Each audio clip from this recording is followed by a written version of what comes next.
ya, apakah boleh kita menawar barang yang sedang ditawar orang lain, dan bolehkah si penjual saya jual yang jadi aja karena dia nawarnya begini? Boleh kalau belum deal. Boleh kalau belum deal. Kalau sudah deal nggak boleh. Kalau belum deal boleh. Jadi ada dua orang datang nawar barang yang sama gitu kan? Ya, barangnya biasanya cuma satu gitu ya. Kemudian yang satu mau dengan harga yang lebih tinggi, yang satu lebih rendah. Tapi berjual jualnya ke yang harga tinggi. Boleh. Jadi ada orang yang nawar bisa. Ya. Berapa barangnya? Adanya 10.000. Ini 8.000 aja deh. Ada orang lain datang. Yaudah mas saya ini 10.000 gitu. Misalnya. Boleh. Asal si pemilik barang belum mengiyakan. Ya udah saya tawar 8.000. Oh ya silakan. Lagi transaksi kita datang sama saya aja 10.000. Nggak boleh. Karena udah deal. Oh sebelum deal boleh. Ya kalau sudah ijab kabul deal nggak boleh. Mana dalil? Ini kan Nabi melarangnya dikiaskan, diatafkan dengan melamar. Wala tabi baita akhihi wala taktub khidbata akhihi.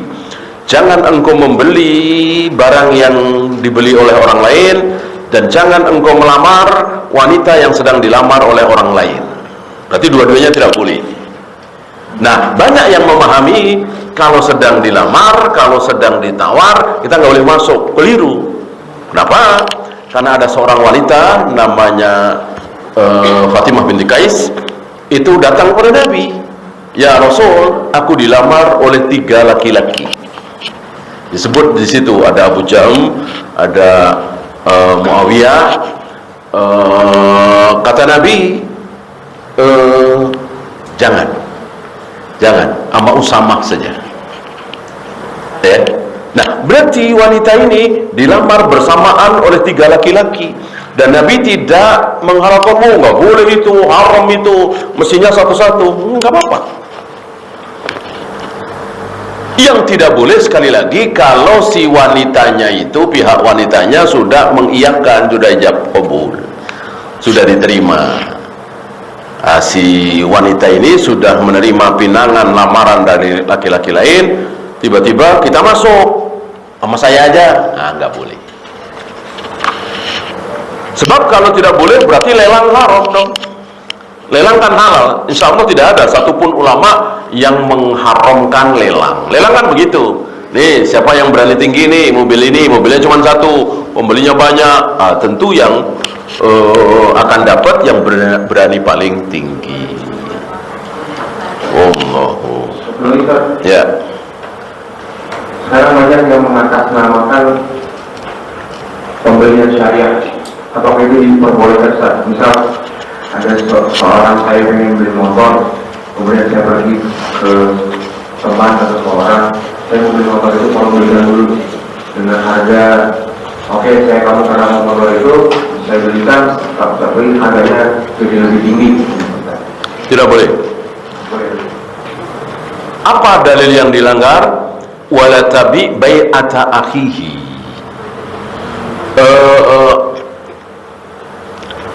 Jangan wala tabi ma laisa indak. Jangan engkau menjual sesuatu yang belum engkau miliki. Kan ada 3 pihak ya. Penjual, pembeli, dan bank misalnya ya. Atau yang punya duit gitu.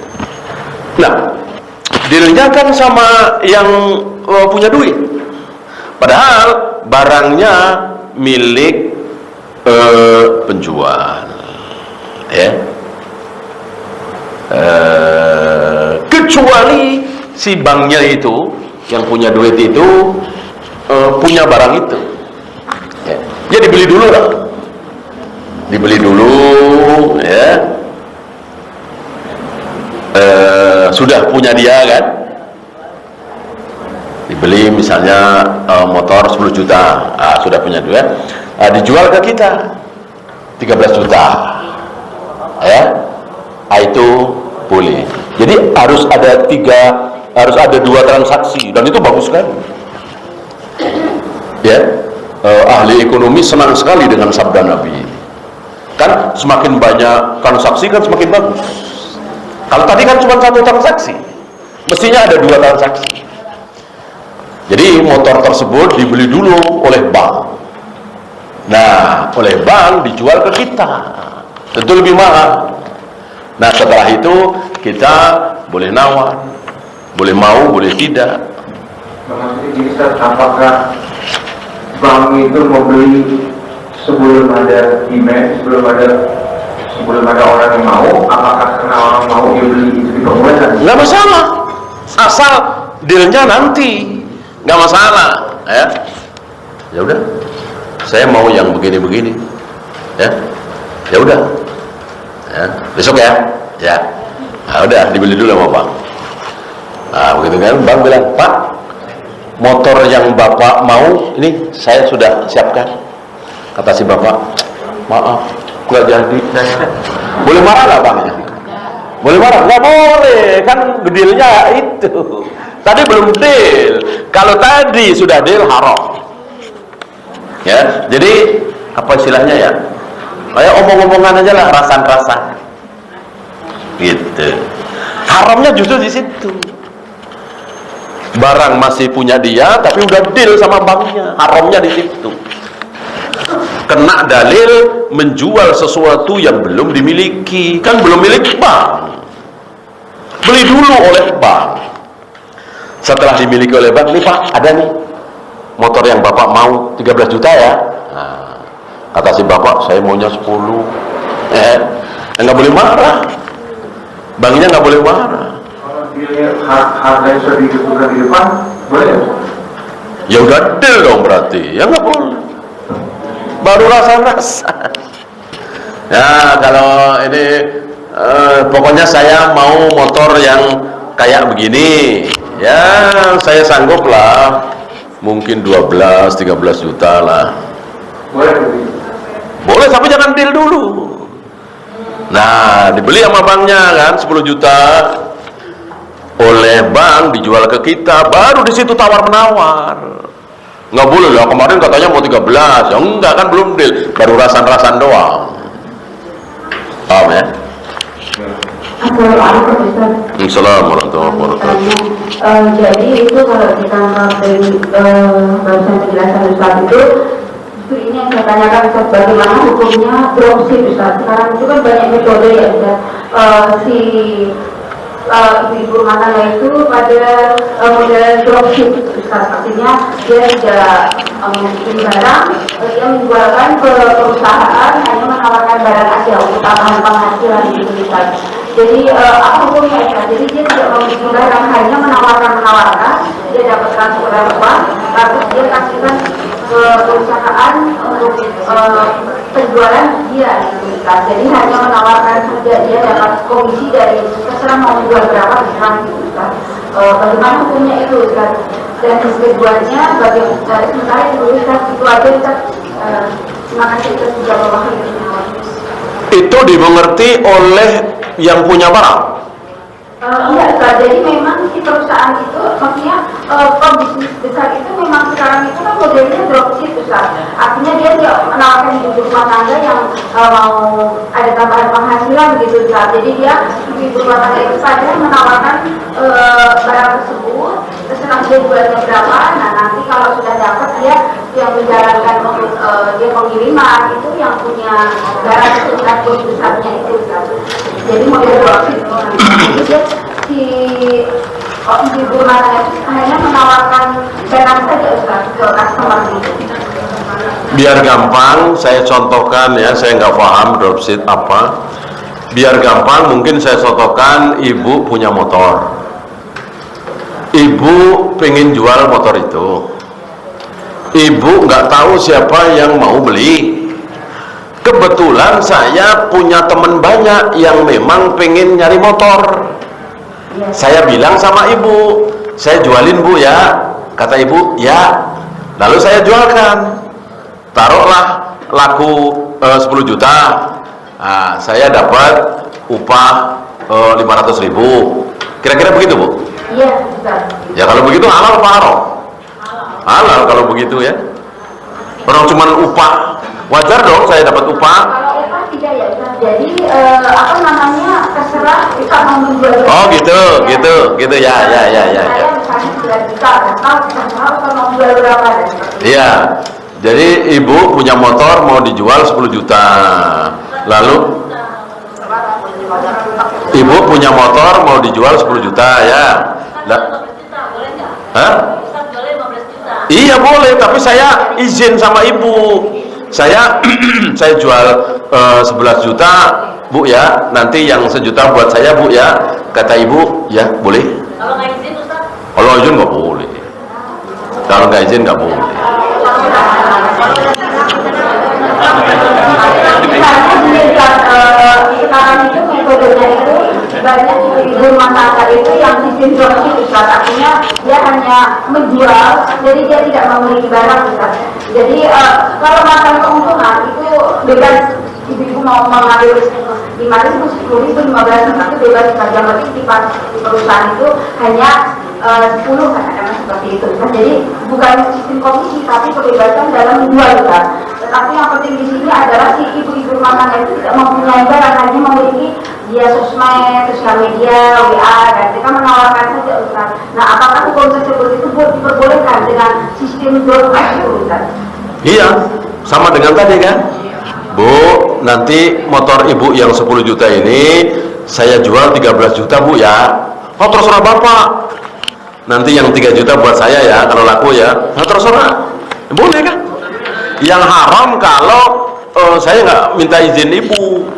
Karena ibu bisa aja begini. Oh jangan dijual 13 juta Pak, kelamaan. 11 saja. Nah saya harus amanah, harus 11, gitu ya. Cuman kalau yang pemilik barang membebaskan ya bebas. Saya kira jelas ya. Boleh kedua Ustaz, ini bagaimana kalau pembayaran itu sekarang itu kan banyak metode ya Ustaz, pakai Yuris, pakai GoPay. Nah itu apakah mengandung riba Ustaz kalau misalnya pakai GoPay atau pakai yang lainnya itu Ustaz? Soalnya kami yang benar-benar menjalankan agama itu kadang punya usaha warung gitu Ustaz, mau saya adakan itu jadi suka khawatir apakah ini mengandung riba apa enggak gitu Ustaz. Nah itu berhati-hati gitu, apakah itu kalau pakai GoPay, pakai itu apa mengandung riba Ustaz? Ya lihat, bertambah nggak? Kita naruh di GoPay 1 juta. Apakah nanti bisa bertambah 1 juta 100 misalnya? Kalau bertambah ya riba. Nggak bertambah kan? Ya kalau nggak bertambah ya nggak riba. Kalau yang bertambah riba. Assalamualaikum. Terkait hadis 35 itu di mana suatu masa kita tidak bisa menghindari hubungan ini secara udahnya atau cara mendapatkannya ya Pak? Mungkin dua-duanya ya. Kita juga tidak tahu apakah hari ini kita sudah sampai zaman yang disabdakan oleh Nabi. Mudah-mudahan belum. Seandainya sudah, ya tentu kita wajib berhati-hati. Sebagaimana Umar tadi. Umar kan baru 3 tahun, 4 tahun ditinggal Nabi ya. Umar begitu hati-hatinya, apalagi hari ini. Maka seandainya yang disabdakan oleh Nabi itu sekarang zamannya, maka betul-betul kita harus super hati-hati. Jangan sampai pendapatan kita, uang kita, gaji kita itu mengandung riba. Ya. Ustaz mau tanya Ustaz. Ya. Ya, jadi kita dapat sebuah penawaran gitu Ustaz ya, sebuah penawaran member gitu ya Ustaz ya. Tapi itu karena di promo 21 April hari ini dapat harga misalnya 2,5 juta gitu Ustaz ya. Lalu karena kita belum WA, lalu harganya sudah naik jadi 3 juta. Lalu kita bilang saat itu di tanggal 25 gitu ya, saudara, saya mau nih dengan harga sekian gitu ya, kalau dikasih harga sekian saya mau datang ke sana sebab itu kan jadi ada selisih 4 hari gitu saja. Lalu sama dia, oke saya tanya dulu sama atasan saya, lalu ketika dia sudah tanya ternyata sama atasannya di oke gitu kan. Akhirnya saya datang ke sana di tanggal 25 itu, terus harganya dikasih ya, harga 2,5 juta. Tapi ketika dia fasilitasnya itu semua, kayaknya kita kurang tertarik itu kan. Akhirnya kita hanya dibaca. Lalu orang itu bilang, Adi bisa juga bilang sama masakan saya nggak enak jadinya. Ibu ngomong aja masakan saya ya, dia bilang begitu kan. Akhirnya saya ngomong, terus saya minta maaf untuk batal gitu kan. Nah yang dipertanyakan apakah itu kita salah, apakah kita boleh seperti itu? Kita belum bayar, lalu saya katakan walaupun kita tadinya sudah janji kita mau ikut gitu loh kan. Ya, jangankan belum terjadi kan, belum ikut. Tadi kan sudah deal, sudah transaksi, sudah ijab kabul, boleh dibatalkan. Apa istilahnya tadi? Khiyar majelis. Apalagi yang ditanyakan itu kan istilahnya ya barangnya belum ada, orang belum kejadian kan. Gitu. Jadi insya Allah nggak masalah. Ya. Assalamualaikum warahmatullahi wabarakatuh. Assalamualaikum. Kita bicara secara online, kita udah bayar itu Ustaz. Tapi kita udah pikiran kita batalkan, itu boleh nggak? Iya, saya kira di apa?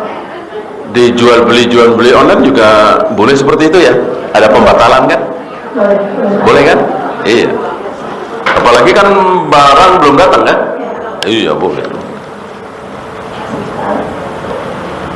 Jika kita bekerja freelance di tempat A, terus ada tawaran freelance dari tempat B, apakah kita harus memberitahukan pihak A? Ya, memberitahukan bahwa mau selesai kan begitu. Namanya juga freelance ya kan? Kalau tidak memberitahukan, nanti kita nggak datang gimana? Ya harus memberitahu. Bukan minta izin ya, beda kan? Minta izin dengan memberitahukan beda. Saya buka usaha jasa top up dana dan zaman sekarang banyak judi online dengan pembayaran menggunakan aplikasi dana. Apakah saya terkena dosanya?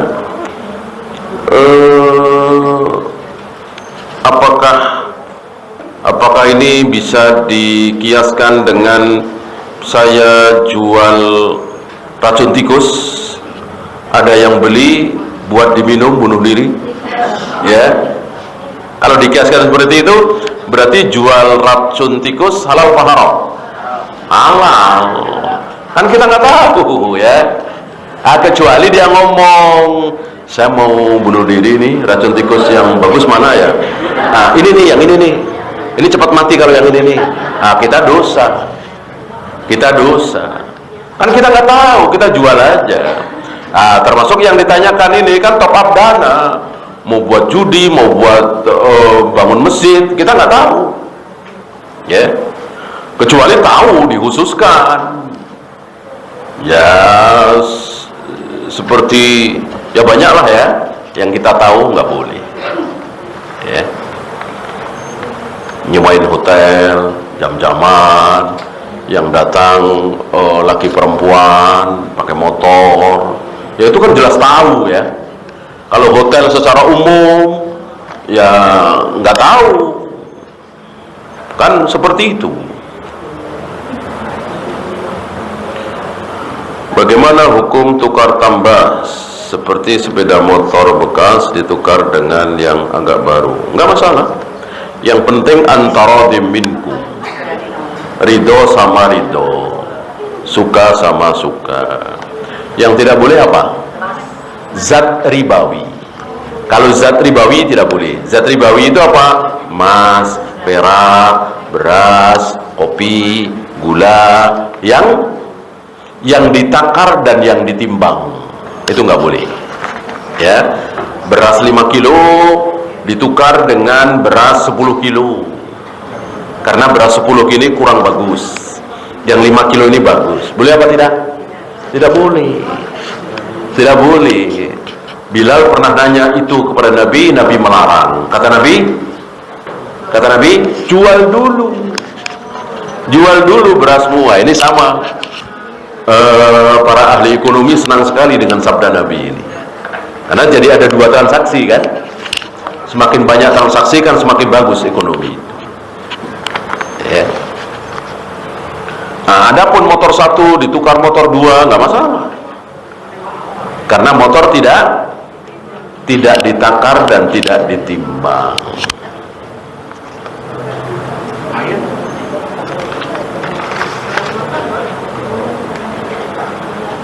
Bolehkah di masjid transaksi online? Jangan. Online sama offline bedanya apa? Sama-sama transaksi kan? Sama-sama jual beli? Jangan. Maka kalau ibu jualan online, kebetulan pas di masjid, kalau ijab kabul, kalau jualan, keluar dulu. Baik WA, SMS, telepon, ya. Misalnya ibu buka WA, ada yang mau beli apa dagangan ibu keluar dulu, atau ibu mau menawarkan, ya, keluar dulu dari masjid. Kita taati qala Allah wa qala Rasul. Promo barang, misalkan harga sekian, pembelian nominal sekian, kita dapat cashback, apakah itu boleh kita ambil? Insya Allah boleh, dan yang melakukan boleh, asal tidak bohong. Kan suka ada yang bohong tuh, jualan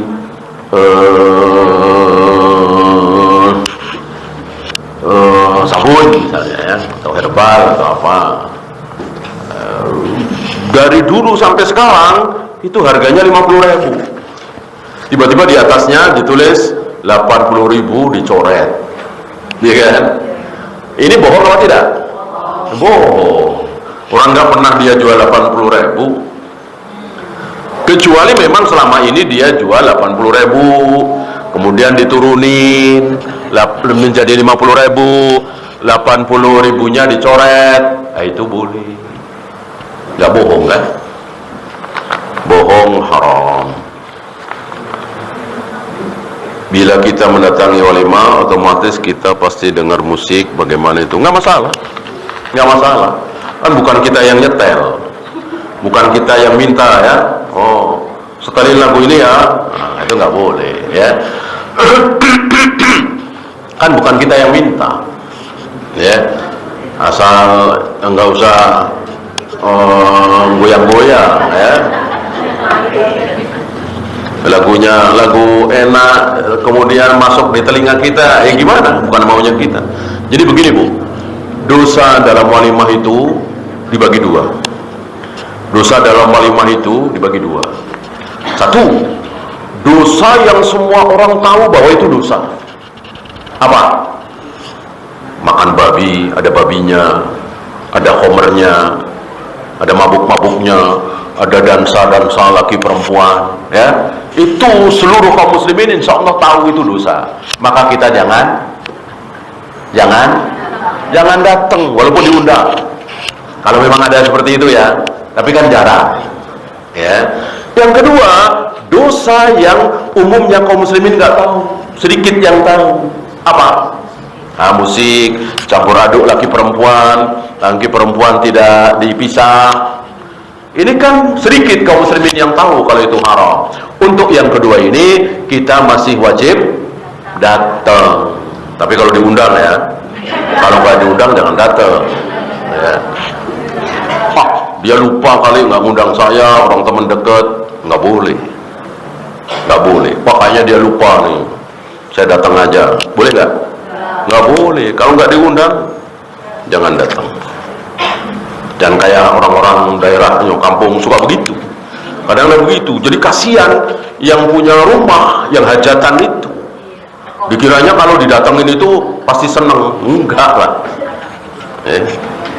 di beberapa kampung seperti itu, nggak diundang tapi datang, dan itu bukan aib, padahal itu aib, ya. Nabi pernah datang ke undangan makan, tiba-tiba ada yang mau ikut, maka Nabi minta izin kepada sahibul hajat yang undang. Jika kita menggunakan pembayaran digital seperti OVO, GoPay dan lain-lain, barang itu lebih murah daripada kita bayar cash. Apakah itu termasuk goror? Enggak, ya, kan udah jelas kan. Kalau pakai GoPay sekian, kan nggak goror kan. Yang goror kan tadi dapat berapa, ya nggak tahu. Bisa sekintal, bisa 2 kintal, bisa cuman 1/4 kintal. Insya Allah enggak. Nah, banyak seperti itu kan.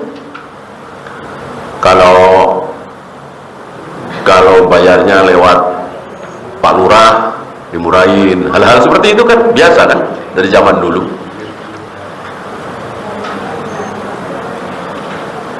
Menonton pertandingan olahraga apakah berdosa? Ya tergantung olahraganya. Ya. Olahraga dayung ya laki-laki insyaallah ya halal. Olahraga renang perempuan ya tentu haram ya. Tergantung olahraganya. Jika kita jual beli emas, kita jual atau beli lewat medsos, apakah boleh kita menawarkan lewat medsos? Menawarkannya nggak masalah, tapi nanti ahsan ketemu dulu. Kita ketemu ya di rumah bapak apa di rumah saya atau di mana, di warung, di restoran mana ya. Nah, nanti ketemu, dilihat barangnya. Emas kan bukan barang yang murah ya. Kecuali udah jelas, handphone tipe ini kan udah jelas ya. Kalau emas kan barangkali beda, apa 24 karat, apa 22 karat. Apa hukum menyelenggarakan kajian di hotel-hotel? Mencari keuntungan dari situ. Nabi pernah ditegur ketika apa? Masih ingat nggak? Nabi ditegur oleh Allah ketika apa? Iya. Ketika pembesar-pembesar Quraisy minta waktu khusus, tempat khusus untuk mendengar ceramah Nabi. Nggak mau dicampur dengan Ibnu Mas'ud, Khabbab bin Arad, Bilal, orang-orang miskin dan para budak itu. Mau tempat khusus, mau waktu khusus. Nah, Nabi mau mengiyakan. Nabi mengiyakan bukan karena kayanya, tapi ketulusan Nabi agar yang dapat hidayah jangan yang miskin-miskin doang, yang kaya, yang bangsawan juga dapat hidayah. Nabi mau mengiyakan. Langsung turun ayat. Wala ta'du aynaka, dalam surat Al-Kahfi ya. Jangan engkau palingkan matamu dari orang-orang kecil, orang-orang lemah, orang-orang miskin yang menyebut Allah dan seterusnya. Jangan pedulikan mereka. Artinya Nabi dilarang membuat kajian khusus untuk orang-orang kaya, orang-orang bangsawan ya. Yang lain nanti dulu ya, maaf ini pengajian artis. Nah, yang lain nanti aja lah, ini khusus pengajian pejabat ya. Nah, kecuali memang apa kebetulan ya. Kalau ini kan tidak kebetulan. Ya hotel-hotel kan tidak murah ya. Mana mungkin kita-kita yang miskin bisa kan bayar, janganlah. Emangnya udah nggak ada masjid? Kan bayarnya untuk makannya biasanya ya? Bayarannya itu untuk makan siang, minumnya. Mereka yang melakukan hal seperti itu ya kalau begitu. Itu boleh atau tidak? Kalau betul bayarnya buat makan, nanti saya ikut, tapi saya nggak ikut makan dah. Saya bawa nasi bungkus, mampir warteg, ya. Kalau iya nggak apa-apa, boleh. Ah bagus, ya. Nah tapi kan kursinya kan mahal, kursi hotel, ada harganya. Ya udah nanti saya bawa tikar, saya duduk di bawah. Boleh nggak? Kalau panitianya boleh, bagus. Ya. Ya kalau nggak boleh kan berarti khusus orang-orang kaya dong. Kan harus bayar. Berarti terkena teguran tadi.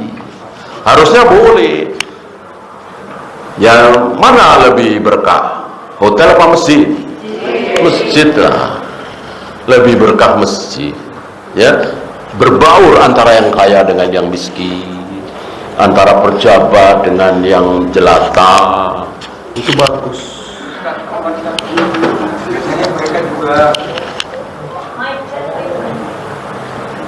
biasanya juga mereka memberikan seperti plakat. Jadi ikut kajian ini di hotel ini dengan harga sekian, dapat makanan, lalu kemudian dapat plakat atau penghargaan bahwa telah mengikuti program apa namanya itu, misal muamalah atau mau apa gitu, daurah, dapat plakat bahwa dia telah sukses tahu cara dalam Nabi SAW. Kenapa nggak ada dapat plakat cara dapat plakat sholat Nabi SAW puasanya gitu? Kenapa hanya seperti itu? Apakah itu boleh mendapatkan plakat penghargaan? Apalagi itu ya, kita itu disuruh apa sih oleh Allah dan Rasulnya? Disuruh pamer apa disuruh ikhlas? Ikhlas. Kalau gitu kan jadi pamer, saya nih plakat nih, ya. Kan kita disuruh ikhlas, ya. Yang penting dapat ilmu, nggak usah sombong-sombong. Ibu ingat Imam Bukhari ketika Imam Bukhari masih muda waktu itu 20 atau 21 tahun, datang ke Baghdad ketemu dengan, kalau tidak salah, Muhammad bin Bashar. Nah, di situ si syekhnya ini nanya kepada Imam Bukhari yang masih muda itu, kamu dari mana? Dari Bukhara, ya. Kaget, kamu dari Bukhara ngapain cari ilmu kemari? Di sana itu ada Bukhari, ada dia Bukhari. Di sana ada Bukhari, anak muda yang luar biasa. Kenapa nggak cari ilmu di sana? Itu Bukhari langsung ngelengos, langsung sembunyi, ya. Artinya ingin menyembunyikan siapa dirinya, nggak kayak kita. Kalau kita langsung kenalin, saya Bukhari, ya. Kalau kita gitu ya, saya nih Bukhari. Itu sekelas Bukhari. Ini cuma plakat, ya, plakat 2 hari 3 hari. Bukhari luar biasa, habis waktunya untuk ilmu, untuk mengumpulkan sabda-sabda Nabi, dan tidak ingin diketahui oleh manusia. Betul-betul cari ridho Allah, wajah Allah, ya. Ini plakat, ya. Tobat, ya, tobat.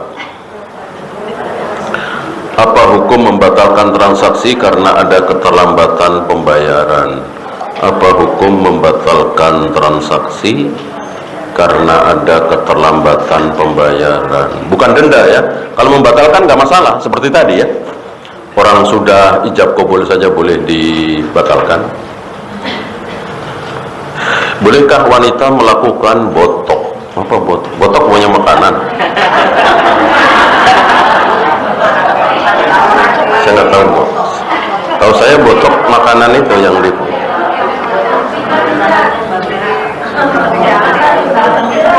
Tidak nampak keriput. Kalau tidak merubah ciptaan, mungkin ya. Yang haram itu pesek dimancungin, mancung dipesekin, apalagi ya, itu merubah ciptaan. Ya, keriput dari kencang itu mungkin dengan krim, mungkin dengan olahraga, mungkin dengan ngatur makanan, insya Allah, ya. Suntik mungkin, ya. Kalau operasi saya kira kudu, ya. Ya udah terima aja sih, keriput emang udah tua. Emang udah tua, terima aja. Apalagi udah nggak ada suami.